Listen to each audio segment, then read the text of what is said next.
आज से 11 साल पहले केदारनाथ में घटित आपदा निश्चित ही ग्लेशियर लेक से संबंधित थी, ग्लेशियर लेक के फटने से संबंधित थी। पर उसका सच में इस तबाही में योगदान कितना था, उसके बारे में हम बात करेंगे।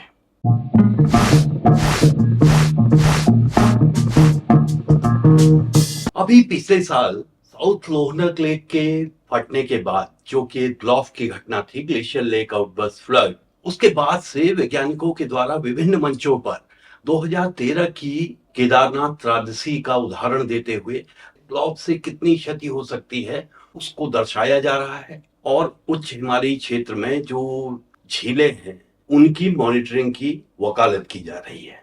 और एनडीएमए ने तो एक उच्च स्तरीय समिति भी बना दी है और सभी हिमालयी राज्यों को निर्देश दिए गए हैं कि वो उनके क्षेत्र में स्थित जो उच्च हिमालयी झीलें हैं उनका अध्ययन करें, सर्वेक्षण करें, मॉनिटरिंग करें, ताकि इस तरह की घटना की पुनरावृत्ति को रोका जा सके। इस तरह की घटना से पहले कुछ रोकथाम के उपाय किए जा सके, लोगों को चेतावनी जारी की जा सके ताकि जनहानि कम से कम हो। और इस क्रम में सभी राज्यों के द्वारा जो उच्च हिमालयी क्षेत्र में अवस्थित झीलें हैं उनके लिए एक्सपेडिशन, सर्वेक्षण, उसकी तैयारी वर्तमान में की जा रही है। आशा है इसके निश्चित ही सुखद परिणाम होंगे। हम इन झीलों के बारे में और ज्यादा जान पाएंगे, इनकी मॉनिटरिंग कर पाएंगे और किसी भी संभावित खतरे को टाल पाएंगे, मानव जीवन बचा पाएंगे। जहां तक 2013 की आपदा का सवाल है, हम में से ज्यादातर इसे केदारनाथ आपदा के रूप में जानते हैं और हम सभी को पता है कि केदारनाथ के नॉर्थ वेस्ट में एक झील हुआ करती थी जिसे गांधी सरोवर या फिर चोराबाड़ी ताल कहा जाता था।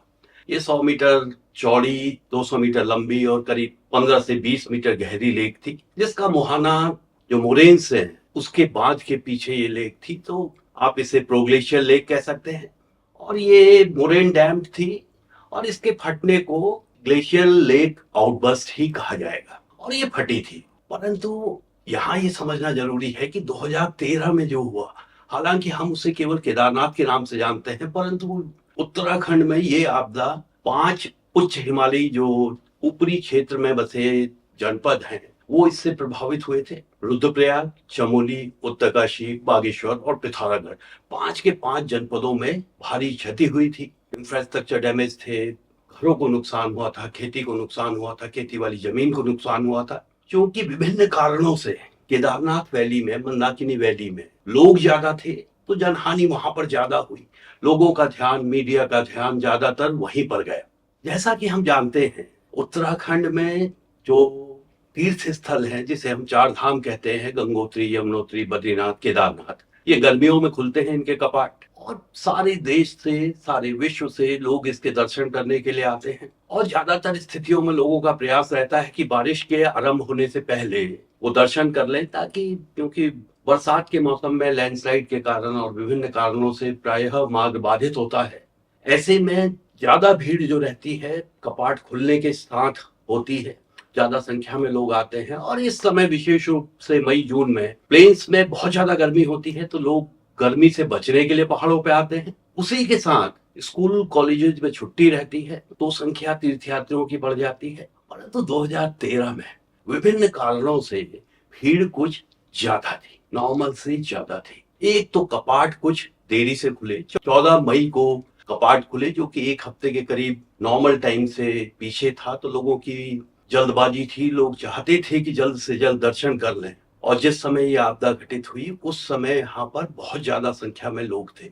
उसी के साथ सैनिटेशन का एक इशू हाई कोर्ट में चल रहा था, जिसमें कहा जा रहा था कि जो खच्चर चलते हैं उनसे काफी गंदगी होती है। तो हाई कोर्ट ने खच्चरों के आवागमन पे इंटरिम रोक लगा दी थी, प्रतिबंध कर दिया था, जिसकी वजह से जिन लोगों को खच्चरों से जाना था, जो यात्रा 1 या 2 दिन में कर लेते, उनकी यात्रा की अवधि बढ़ गई क्योंकि उनको पैदल जाना पड़ रहा था।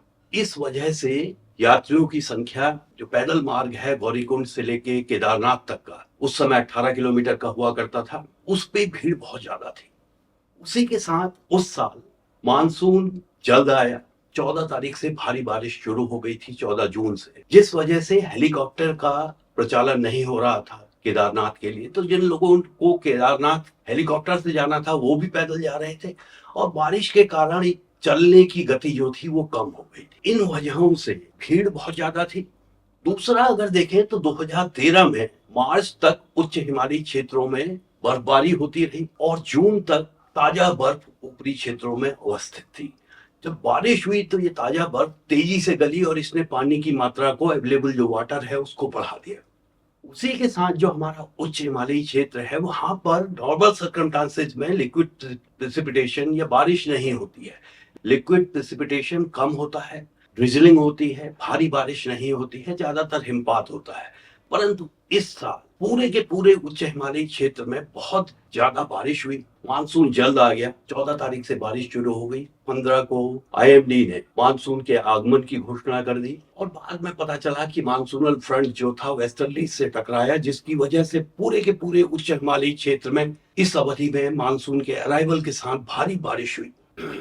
जितनी भी नदियां हैं इस क्षेत्र की, मंदाकिनी, अलकनंदा, भागीरथी, पिंडर, काली, सभी खतरे के निशान से ऊपर चली गई। पानी की मात्रा बहुत बढ़ गई। उन्होंने अपने तटों को काटना शुरू कर दिया। और अगर सीक्वेंस ऑफ इवेंट हम मंदाकिनी वैली में देखें तो 16 तारीख को जो दूधगंगा है केदारनाथ के पास आके मंदाकिनी से मिलती है, उसमें अचानक बहुत ज्यादा मलबा आया। हो सकता है ऊपरी क्षेत्र में कोई लैंडस्लाइड हुआ हो जिसका मलबा नीचे आया और उसने मंदाकिनी के प्रवाह को अवरुद्ध कर दिया। वहां एक बांध बन गया। जैसे जैसे पानी का जलस्तर बढ़ा पीछे, तो मंदाकिनी के बाएं तट पर केदारनाथ के ऑलमोस्ट नॉर्थ में जो तटबंध थे वो टूट गए और जो सरस्वती का एबंडेंट चैनल था वो एक्टिव हो गया।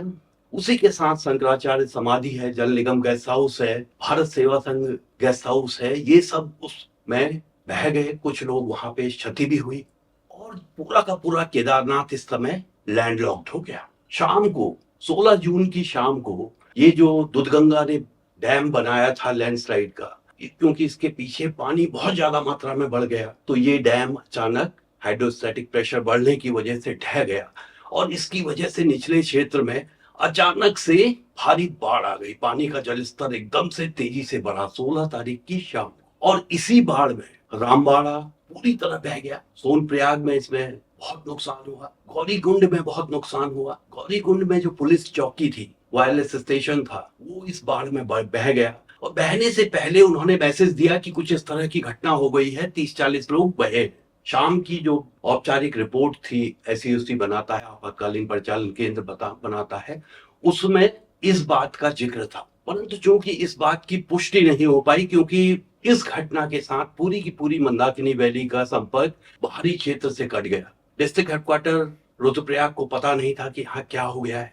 17 तारीख को सुबह, क्योंकि लगातार भारी बारिश हो रही थी, अगर बारिश की बात करें तो 15 से 18 जून के बीच इस क्षेत्र में 380 मिलीमीटर के करीब वर्षा हुई, जो कि नॉर्मल 70-71 मिलीमीटर होती है, उसके सापेक्ष 440% ज्यादा थी। इतनी ज्यादा वर्षा उस क्षेत्र में हो रही थी। तो चोराबाड़ी ताल का लेवल भी लगातार बढ़ रहा था। आज पता चलता है कि वहां पे उस समय एक भूस्खलन या एवलांच भी हुआ था, जिसकी वजह से उसका जो बंद था, मोरेन का जो डैम था, वो टूट गया। और क्योंकि ये मोरेन का जो वहां पे स्ट्रक्चर था वो बहुत स्टीप था, काफी स्टीप स्लोप था। चोराबाड़ी लेक के बाद काफी स्टीप स्लोप था और पूरी मोरेन्स थी।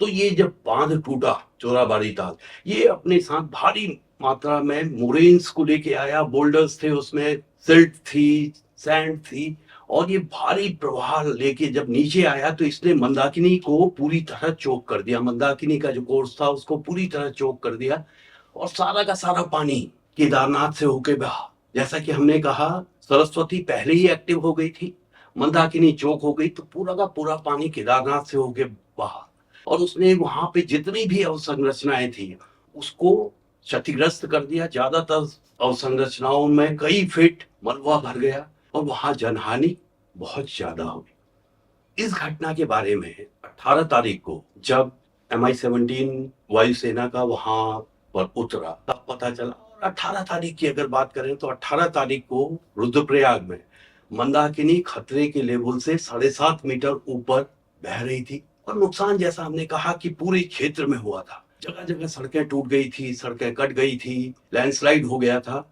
तो करीब करीब 1.5 लाख लोग विभिन्न स्थानों पर फंस गए थे। इनको निकालने के लिए सड़क मार्ग से निकाल पाना कई बार संभव नहीं था, तो तत्काल बड़ी संख्या में टेम्परेरी हेलीपैड्स एक्टिवेट किए गए। एयरफोर्स, सिविल एविएशन, इनके करीब करीब 70-80 फिक्स विंग और हेलीकॉप्टर सेवा में लगाए गए। 40,000 के करीब लोग एरियली इवैक्यूएट किए गए और उस समय बताया जाता था कि ये सबसे बड़ा एरियल इवैक्यूएशन था।